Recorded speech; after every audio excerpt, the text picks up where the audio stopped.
I'm going to go ahead and read for us our Bible story today. Might be one you're familiar with about the two brothers, Cain and Abel, in Genesis chapter 4. Now the man knew his wife Eve, and she conceived and bore Cain, saying, I have produced a man with the help of the Lord. Next she bore his brother Abel. Now Abel was a keeper of sheep, and Cain a tiller of the ground. In the course of time, Cain brought to the Lord an offering of fruit of the ground, and Abel for his part brought of the firstlings of his flock their fat portions. And the Lord had regard for Abel and his offering, but for Cain and his offering he had no regard. So Cain was very angry, and his countenance fell. The Lord said to Cain, why are you angry, and why has your countenance fallen? If you do well, will you not be accepted? And if you do not do well, sin is lurking at the door. Its desire is for you, but you must master it. Cain said to his brother Abel, let us go out to the field. And when they were in the field, Cain rose up against his brother Abel and killed him. Then the Lord said to Cain, where is your brother Abel? He said, I do not know. Am I my brother's keeper? And the Lord said, what have you done? Listen, your brother's blood is crying out to me from the ground. Like I mentioned earlier, today we have a special guest preacher that I'm going to introduce to you. His name is Elijah Zehyoue. All his accolades I will mention. He is a graduate of Morehouse College, University of Chicago Divinity School, where we met. He is currently a PhD candidate in African diaspora history at Howard University. And lastly, associate minister at Calvary Baptist Church in DC. He's also a great guy and a fun dude. So Elijah, if you can unmute and join us, welcome. Thank you, Tim, for the introduction, and thank you for the welcome to be able to join with you all here at Root and Branch on this Sunday morning. Tim didn't state this in the introduction, but me and Tim are very good friends. I've known him since I was fairly young, fresh out of college and in divinity school.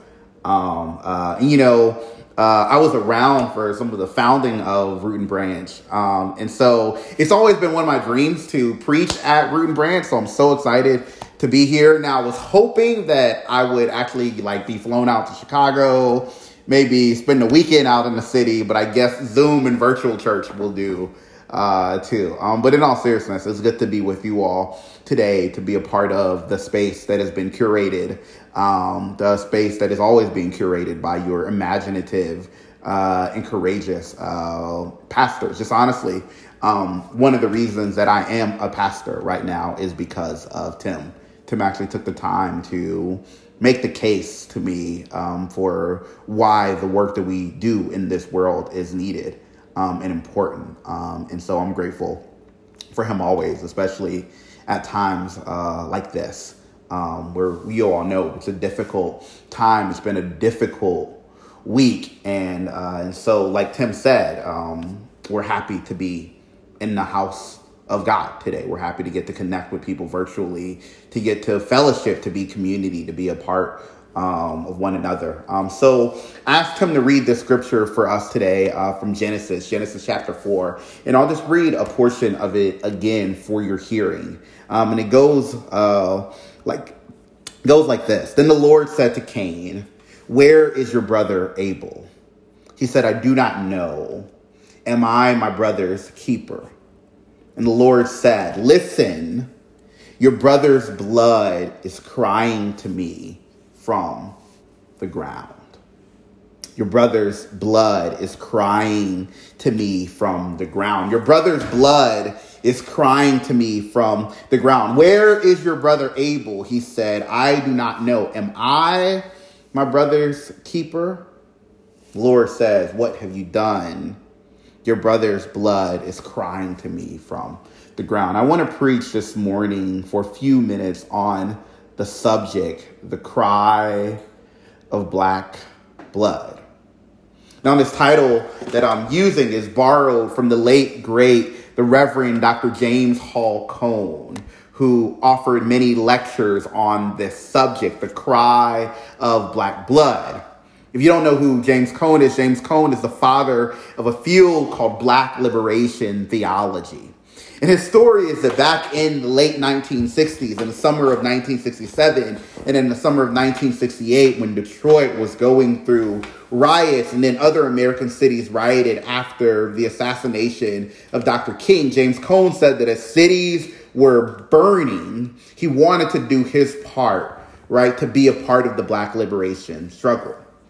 Now, James Cone was a trained, systematic theologian. He went to Northwestern University in Chicago, where he earned his PhD and was taught all of the European greats, sort of like how we were taught at the University of Chicago. But for some reason, during that time, those people that he had been studying, those theologians, those conversations that they were having about God, simply weren't speaking to him enough.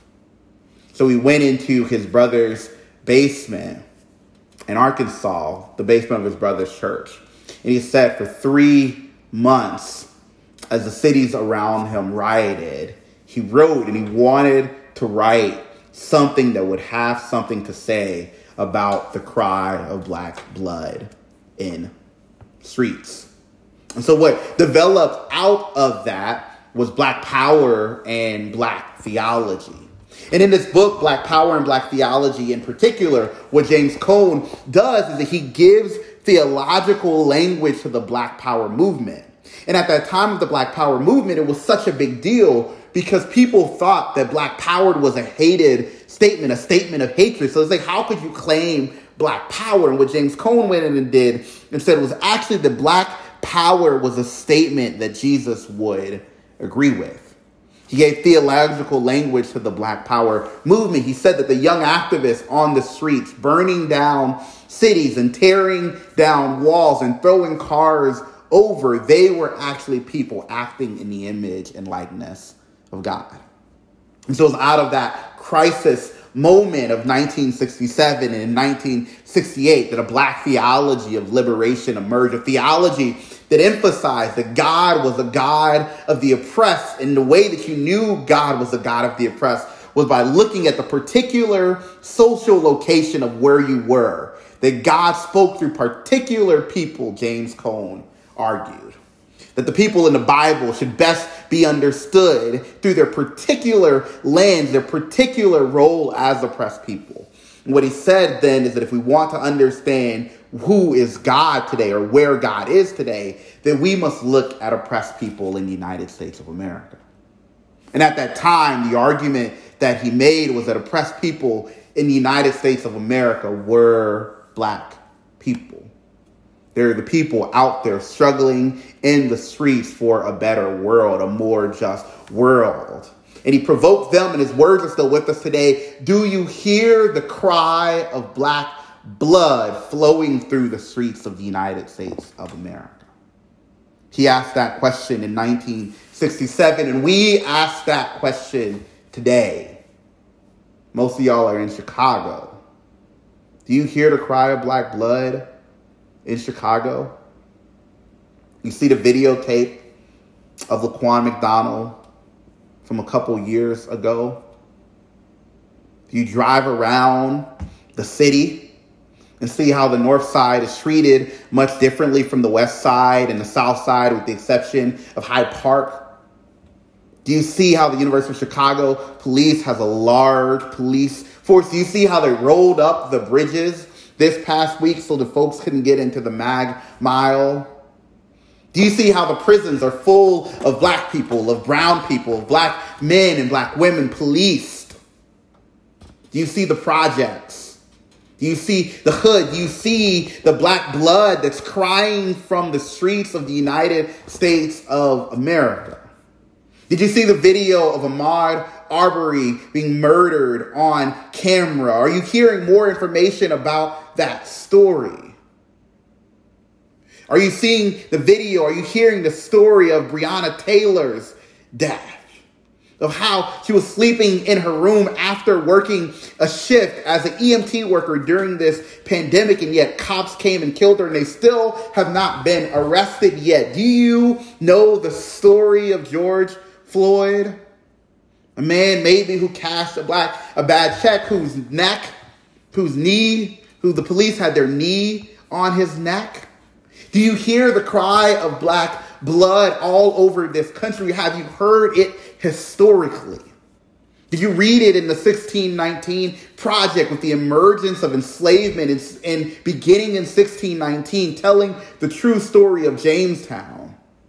Do you hear the cry of black blood through American history, even during the American Revolution? In the Declaration of Independence, where an enslaved person carried the desk that Thomas Jefferson penned the words of the Declaration of Independence from?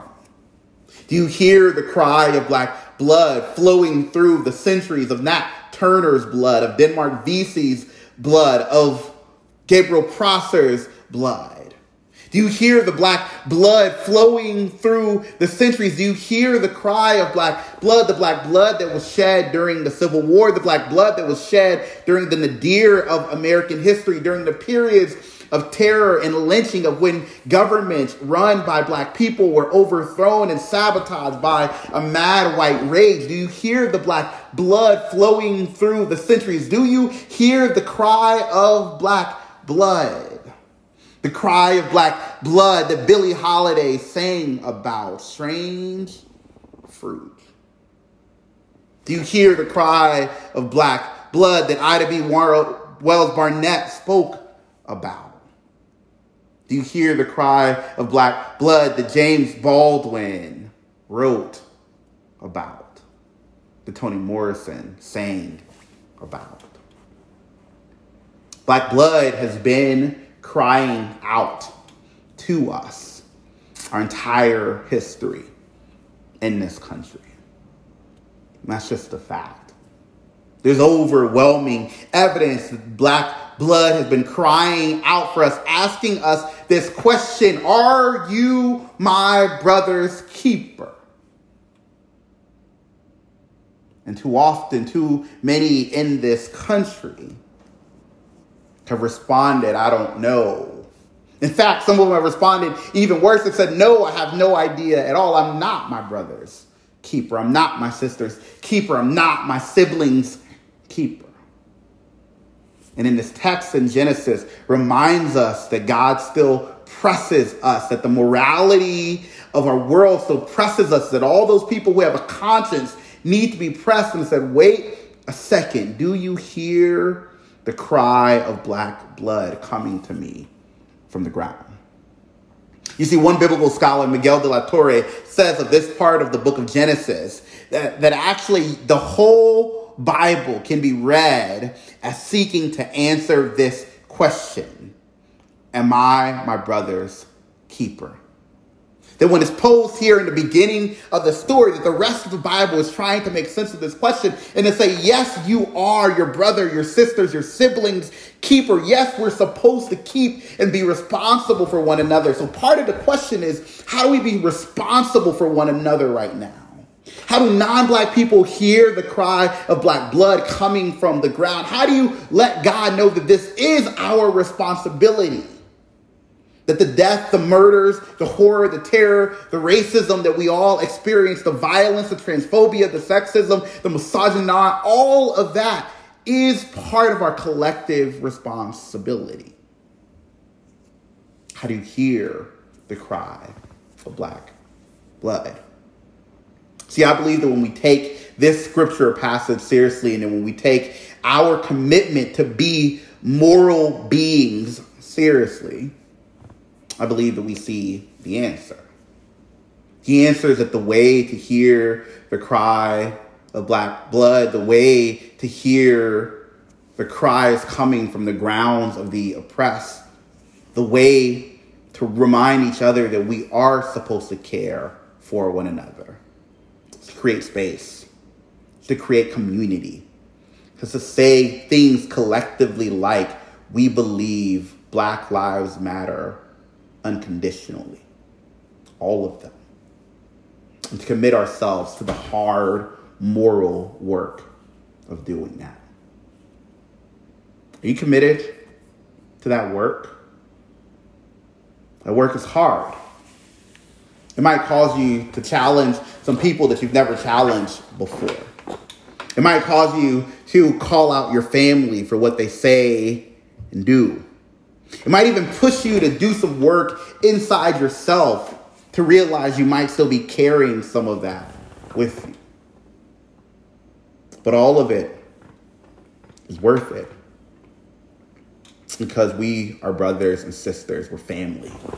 You know, James Cone in his last book, The Cross on the Lynching Tree, ends it this way. He says, you know, some whites lynched blacks, even though they knew that they were brothers and sisters. I would add siblings. Whites and blacks and everyone in this country are in one family. And then James Cone, his language says, whites may be bad brothers and sisters, but they are brothers and sisters nonetheless. And part of our task is to figure out how to actually be family together. Well, a day like today is a day where we ask difficult questions about what it means to be family together. And one way to start is to start by hearing the cry of black blood. It's coming from all over the grounds of this country and the whole world. I pray that you hear it. I pray that you pay attention to it. I pray that you are moved to action by it. Thank you and amen. Amen, Elijah. Amen, everybody. I thank you so much for a really powerful message, one that's super honest and extremely necessary for all of us to hear right now. We have some time that I wanted to have a little bit of a conversation with Elijah and bring you guys into a little bit of dialogue and ask some questions here. The first thing I want to ask you, Elijah, is in this framework of Black liberation theology that came from Cone and is really vital for us to think through that lens of what does it mean for you? What does Black liberation mean, do you think, for also non-Black people? How should non-Black people relate to the concept of Black liberation theology?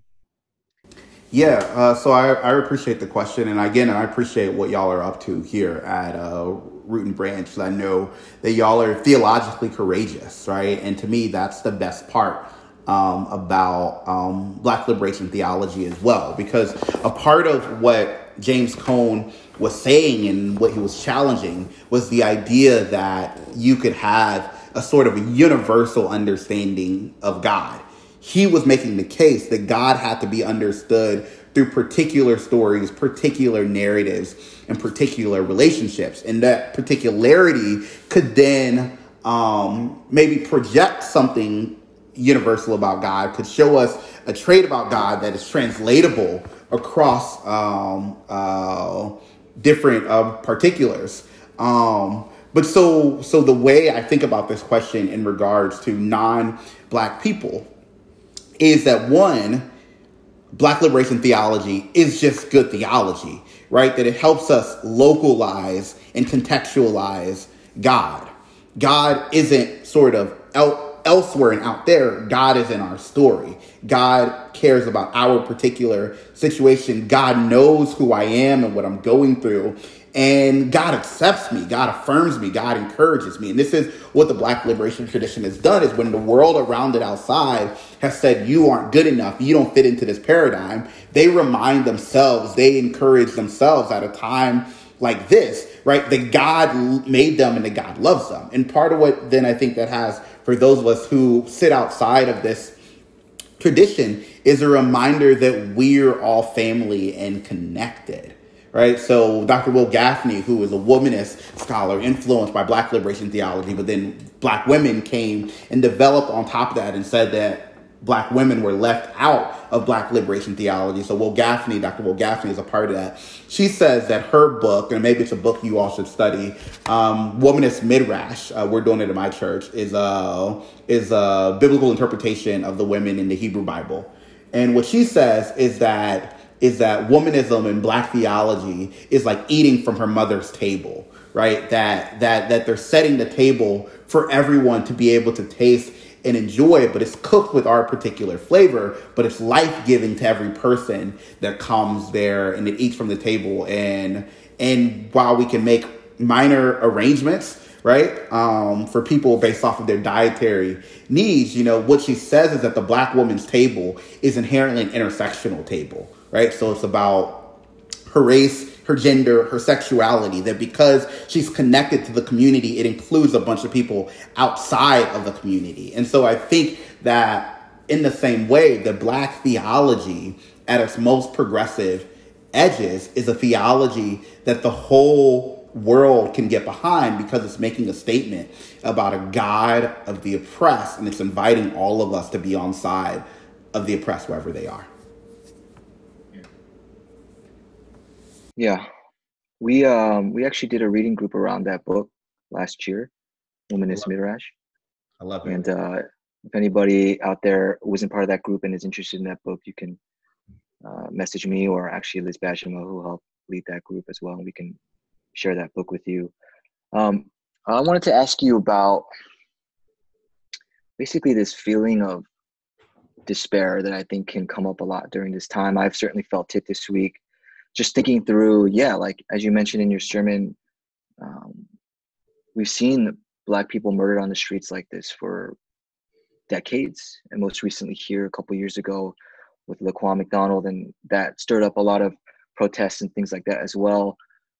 But it seems like a cycle that repeats, that doesn't truly change over time. And so sometimes I look at that and feel a lot of despair, particularly just the racism in this country throughout our history. And in these moments, I'm looking for something to offer some hope. I thought about Dr. King's quote, which is etched into his memorial in DC, part of his I Gave a Dream speech, which is, "From a mountain of despair, a stone of hope." A quote I know that you really love too. What is hope for you in a time like this? What is hope for you when we look at a cycle of violence and racism that seems to never truly change? Yeah, that's a great question, and the question of hope often comes up. One of the things that I ended up doing after I left divinity school was that I went to study Black history, and that's what I'm doing right now. In addition to pastoring the church that I help serve at, I study Black history, and for me, the hope is in the history, right? It's in the story, it's in the testimony. And what I mean by that is that so much of what we're reading, especially the scholarship in Black history right now, is about resistance, right? It's about all of those big and small ways that people who had all the odds against them were able to keep pushing. Some people did it in some minor ways. So they broke plates of the people that they serve, or some people charred up glass bit by bit by bit, right? And sometimes fed it to their slaveholders until they died. Some people escaped, right, and were able to experience freedom in the American North or in Canada, or left even the country. Some people fought in the Civil War and got their freedom violently. Some people were able to be elected and hold offices. And while those things are never complete and haven't been sustainable, I think what's important, and Ta-Nehisi Coates says this, that the hope in many ways is in the ability to struggle for your freedom, right? That you don't know that tomorrow is promised, but at least in this shared tradition that I think that we are a part of, that struggling and fighting is worth it in and of itself, right? And that's a counter narrative, right, to the capitalist structure that we're in that says that, well, what's the outcome? What's the productivity? What's the win? And sometimes we have to pull back and say, well, the win is finding within myself the ability to struggle, finding within myself the ability just to fight. And what we see is that when people fight, they win in some way, right? Sometimes the win is a win of the soul, that your spirit itself isn't crushed. This is why Dr. King ends up being such a powerful figure. It's like, wait a second, you die a martyr at 39 years old. You write the letter from a Birmingham jail during Easter weekend. That's where you are. Martin's in jail, Easter weekend, writing a letter. How are you hoping? Well, because my spirit's not crushed. And then that's the deeper question that we have to ask in America. Wait a second, how are these people's spirits not crushed with all that they went through? And so maybe that's the part that we have to tap into, is an ability to struggle, an ability to fight, and to not let our spirits be crushed as we fight. And I think that, like the song you all played, there's so many resources that keep our spirit going. God of our weary years, God of our silent tears, God who brought us here, right? We've come this far by faith, leaning on the everlasting love. And then the Christian religious tradition ends up being a big part of that. And just to say another thing, I know you didn't ask me about, that's a part where people often, get confused, right? They want to say, oh, Black folk are, more religious, and their religiosity in some way is indicative of I don't know, something sub. And what I want to say is that the religiosity is a part of what helps them deal and grapple with the conditions of this world, help them imagine something beyond, and pushes them to often have the will and the struggle to fight. This is what Gaylord Wilmore is talking about in Black religion and Black radicalism, that is this spirituality, this depth, this resourcing of the spirituals and the blues that pushes them beyond this world, that says that even though the governor, the president, the police, they have the position, God ultimately has the power.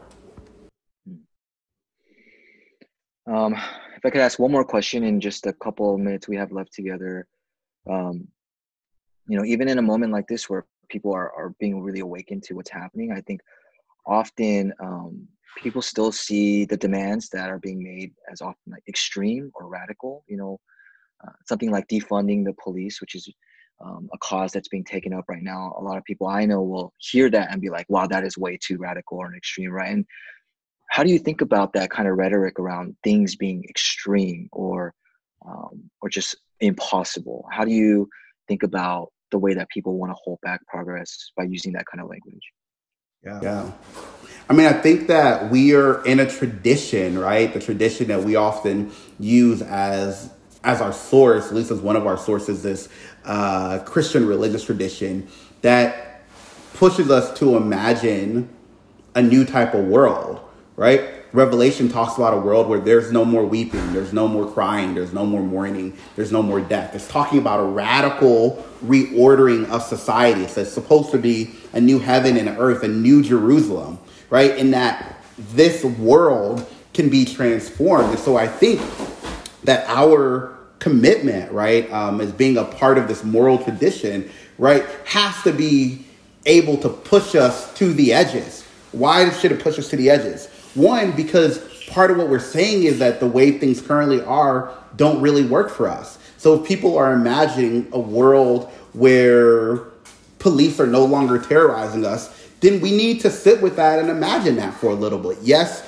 it's a public policy question. Yes, it's an organizing question. Yes, there's some strategy that still needs to happen. But part of what we don't even do long enough is to sit with our moral imagination. And these types of people push us to sit with moral imagination. It's hard in a white supremacist capitalist empire to actually think, to actually sit with moral imagination. And so these statements have power in as much as they make us pause for a second. Say, wait a second, what would the world actually look like? I don't want to hear about all the reasons why. If the police are doing this harm, do they need to be there? We got enough smart people. We'll figure out how to make it work. And the last thing I'll say about that is the reason people are pitching these so-called extreme ideas is because of the extreme violence. The violence is extreme. This has been the point the whole time. 12% of your population should not be the overwhelming majority of the people in your jails. That's extreme. Enslavement, segregation, lynching, police brutality, violence in housing, education, everything. Those things are extreme. And to make up for the extreme violence, there needs to be a radical reordering for good, for justice, for progress. And that's what I think those things are. Amen, man. I want to thank you so much for doing this work of expanding our moral imaginations as well. and also for all the work that you're doing in your community, in your studies as well, to advance this cause. You are an inspiration to me for sure, personally, and also, um, again, just thank you so much for spending time with our community today and this morning, and offering a message that we really needed to hear. Thank you. I appreciate it.